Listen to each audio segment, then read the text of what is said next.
Good evening, everyone. It's lovely to be here. I've been doing these science-based songs for about a year or so now.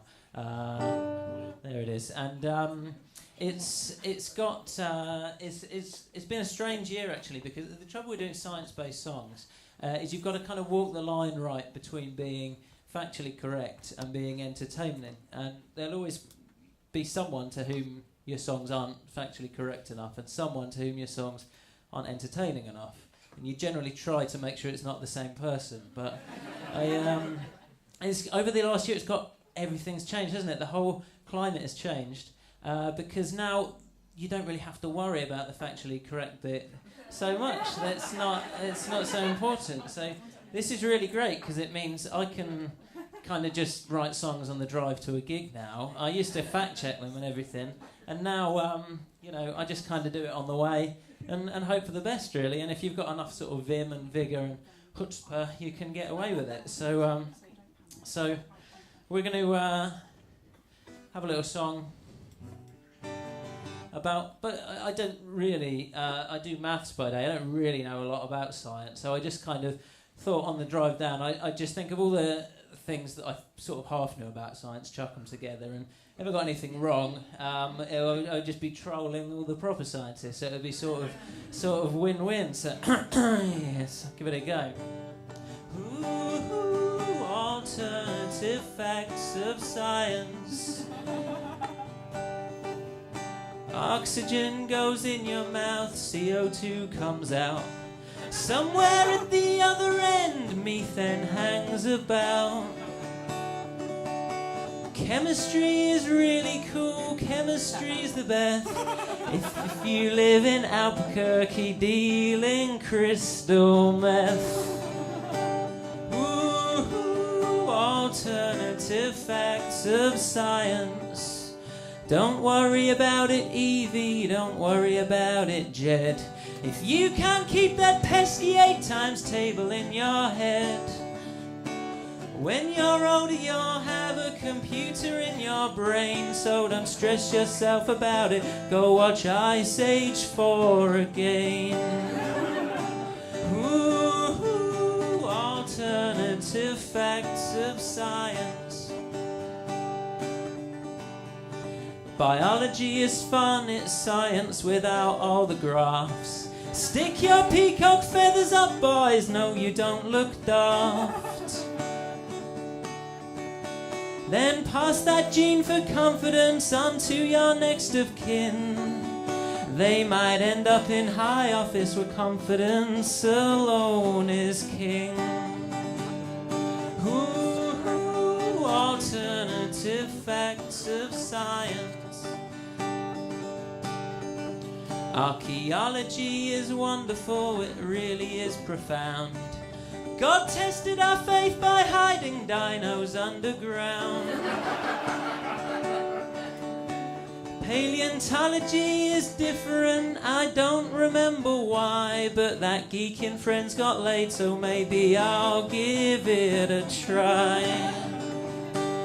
Ooh, alternative facts of science. Physics, it's just wonderful, it's kind of applied math. Newton said things zoom around until they stop and crash. And Einstein said don't move too quick, 'cause time will bend and break. So if you go fast asleep, you could be younger when you wake. Everyone, here we go. Of science. Ah, beautiful. I didn't think you'd really do it. Thank you very much.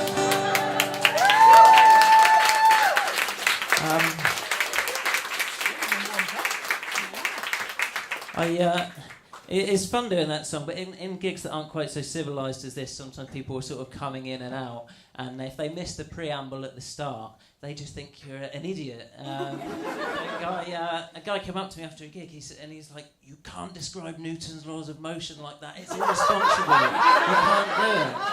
I think he was trying to get me drummed out of the folk mathematician circle. If you can have a circle. with such a small membership. But it was kind of endearing, actually, because it's important, isn't it? I'm sure there are lots of people in the audience tonight, the kind of people who will go around correcting other people and being a bit pedantic. And it's important, isn't it? Because otherwise, you never learn. I thought up until literally this year, you know that saying, for a fine, very fine margin, a hair's breadth, like the width of one hair. I thought it was a hair's breadth, like the exhalation of a large rabbit. And it never occurred to me. I had this like cognitive dissonance about it. I saw it written down. I thought, yeah, but it's important. I wish someone had told me, you know. I wouldn't have cared if at any point over the last 20 years someone just went, it's a hair, it's width, like a width of one hair, but there you go. But it's okay, you know. It's okay to be pedantic, I think, as long as you don't overdo it. So I'm gonna play another song, and this is kind of dedicated to the pedant in your life. He's a pedant. He knows that strawberry's not a fruit. He's a pedant. He knows Brazil nuts aren't nuts too. He's a pedant. And each time that he walks into a room, everybody gets self-conscious whether they meant who or whom. He's a pedant. He's a pedant. He thinks that snooker's not a sport. He's a pedant. He knows Napoleon wasn't short. He's a pedant. When he watches QI, he just gets sour, 'cause he knew it all already. Now he's wasted half an hour. And he says things like, I hate to tell you this, but I'll let you down gently. Kirk never said beam me up, Sherlock never said elementary, and Ingrid Bergman never said play it again, Sam. And you'll be thinking, frankly, mate, I couldn't give a damn. He's a pedant. Don't say you're starving when he's near. He's a pedant. He'll say, you mean hungry, my dear. He's a pedant. Don't talk to him, you know what to expect. He'll be oh so condescending if your chromosome's XX. And recently he got a text from an old friend's number. It woke him from an uncharacteristically deep slumber. It said, you're going to be a daddy. He was shocked beyond belief, 'cause they'd misspelt your Y-O-U-R, not Y-O-U-R-E. Y-O-U apostrophe R-E, sorry. He's a pedant. He knows the capital of Chad. He's a pedant.